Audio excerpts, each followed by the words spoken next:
Bonjour à tous et bienvenue dans l'Instant Coaching, le nouveau format court de course épique, diffusé 2 vendredis par mois, qui a pour objectif de répondre en quelques minutes à une question coaching que vous vous posez. À mes côtés, pour partager cet instant, Laurence Klein, championne d'Europe et vice-championne du monde du 100 km, championne de France de trail en individuel et championne du monde par équipe, ou encore triple vainqueur du Marathon des Sables. Vous l'aurez compris, vous êtes entre de très bonnes mains. Et nous, entre de très bonnes oreilles. Bonne écoute. Il y a les oiseaux qui chantent, on est bien Laurence? Eh ouais, toujours les oiseaux ici à la campagne, ils sont toujours présents. Tu vois, un beau rayon de soleil juste derrière nous, parfait. Tu sais recevoir vraiment pour l'instant coaching, ce format coaching de course épique. Donc 2 fois par mois avec Laurence, on va essayer de vous éclairer sur les questions que vous vous posez en termes de coaching. Donc pour nous faire parvenir vos questions, écrivez sur le compte Instagram courseepique.podcast directement dans la messagerie. Et on sera très heureux d'analyser et puis de répondre aux questions qui sont les plus soulevées par la communauté d'auditeurs. Voilà. Laurence, c'est parti. On a un sujet aujourd'hui, une question qui a été posée par Vincent. Le fractionné est-il utile pour des coureurs qui veulent finir un 70 km? C'est une question qu'on peut être amené à se poser, puisque la notion de vitesse et d'allure n'est pas tout à fait appropriée dans le cadre d'un format comme celui-là. Donc, fractionner, peut-être juste redire en quelques secondes, remettre en contexte. On en a largement parlé dans l'épisode introductif de ce podcast sur lequel on balayait un peu tous les types de séances qui existent. Peut-être juste nous redire en quelques mots quand même ce qu'on entend par fractionner. Et ensuite, nous rappeler quels sont les bénéfices de faire du fractionné. Puis ensuite, on va creuser pour savoir si sur une telle distance, ça a un intérêt particulier.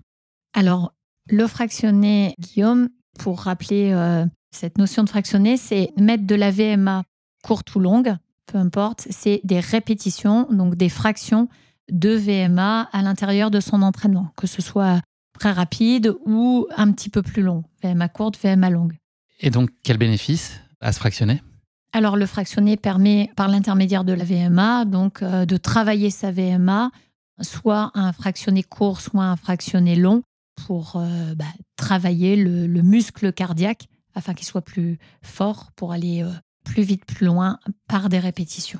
Ça peut influencer sur la vitesse aussi, sur l'allure, au-delà de travailler la résistance. Voilà. Le fractionné, en fait, peut travailler sur l'allure, la résistance, mais aussi la vitesse. En fait, le fractionné, c'est très large comme mot. Ça va du fractionné court au fractionné long. Le but, c'est de vraiment séquencer ces séances pour améliorer sa VMA. Pour la question de Vincent, qui nous parle de est-ce que vraiment il faut fractionner ou faire de la VMA pour de la longue distance, mais moi je répondrais simplement que à partir du moment où on court, on est toujours à un pourcentage de sa VMA. On est bien d'accord?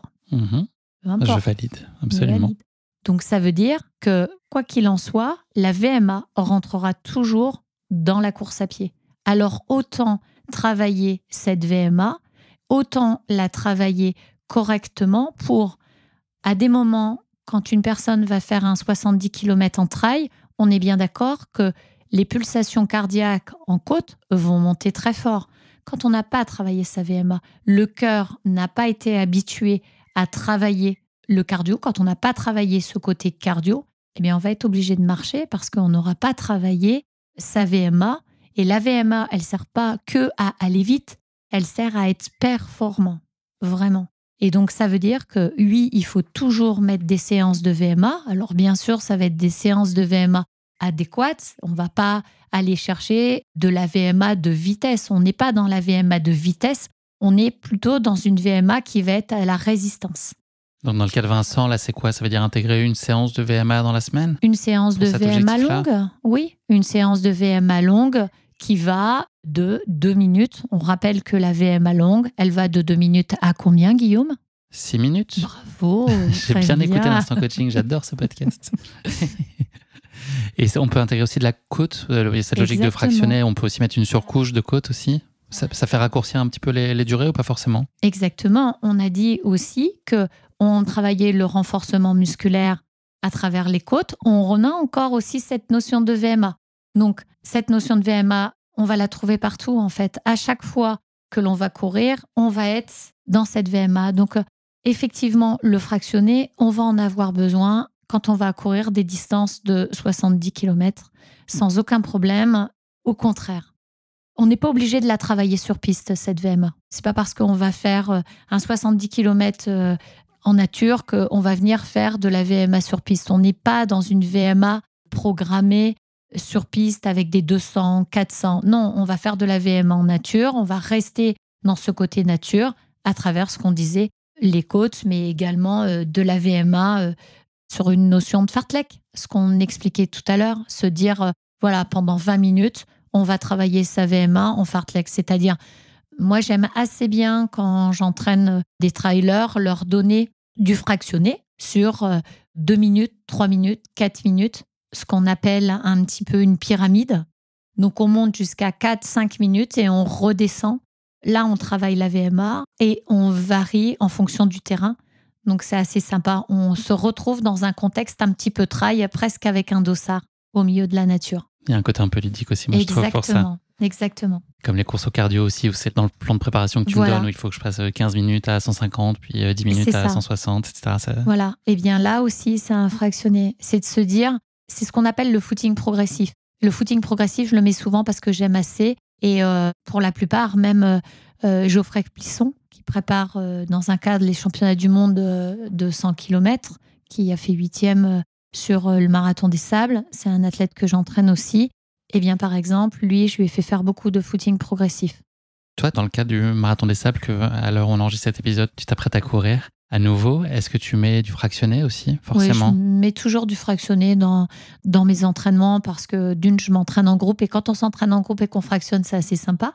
Et ensuite, c'est une façon aussi de, entre guillemets, pas m'ennuyer, pas faire toujours la même chose à l'entraînement. Et donc, le fait de fractionner, ça permet aussi de rendre l'entraînement beaucoup plus ludique. Comment est-ce que tu le construis là, si on prend à nouveau peut-être mon exemple sur les séances de fractionner d'une semaine à l'autre et en fonction de l'approche de l'objectif, toi tu te joues donc sur les allures, le nombre de répétitions, la durée. Comment est-ce que tu construis ? C'est d'abord une pyramide, ça monte et tu redescends à combien de temps avant l'objectif et tu remets un pic 2 semaines avant ? Comment est-ce que ça se construit ? Est-ce qu'il y a des espèces de règles un peu universelles et puis que quand même d'une semaine sur l'autre, on avance quand même un peu ? C'est-à-dire qu'au démarrage, on va travailler en commençant par une vitesse de base. C'est un petit peu les fondations vitesse de base. Donc, on va faire du fractionné un petit peu court et, au fur et à mesure, arriver sur un fractionné plus long parce que le cardio sera un petit peu plus costaud. Cette vitesse de base, une fois qu'elle est travaillée, on la maintient toujours parce que c'est très important de maintenir cette vitesse de base. Ce qui permet, quand on va faire un ultra, qu'on monte jusqu'à 70, le fait de redescendre derrière, on peut se remettre un objectif derrière beaucoup plus court. Quand on a travaillé la vitesse de base, c'est un peu comme le vélo, ça revient très vite. Dernière question, Laurence, sur ce sujet. Est-ce qu'il y a des conseils particuliers pour récupérer efficacement après une séance de fractionné intensive ? Est-ce qu'il y a des choses à soigner particulièrement ? Déjà, se réhydrater. Première chose, c'est boire beaucoup. Parce que si on a perdu des sels minéraux, attention, là aussi, il y a le physio qui compte. Donc, se réhydrater beaucoup. Ensuite, j'aurais tendance, si on a des crampes ou autre, de prendre une douche eau chaude, eau froide, qui est par un massage, en gros, qui peut être intéressant aussi à faire. Pourquoi pas un massage également pour récupérer. Mais avant toute chose, avoir un footing de récupération quand on fait une séance de fractionné. Tout à l'heure, on parlait aussi de tout notre lexique. On n'oublie pas que le lexique de récupération après une séance, c'est très important. Donc ça, c'est le lendemain de la séance ? Non, c'est le jour même. D'accord. C'est le jour même. À chaque fois, quand on a une séance de fractionné, il ne faut pas oublier d'aller récupérer vraiment un footing très lent, une quinzaine de minutes. D'accord. Ça aussi, c'est très important. Et même après une compétition, on a tendance à toujours l'oublier. C'est qu'après une compétition, alors pas forcément derrière un 100 km, pas forcément derrière un très gros trail, je veux bien l'entendre.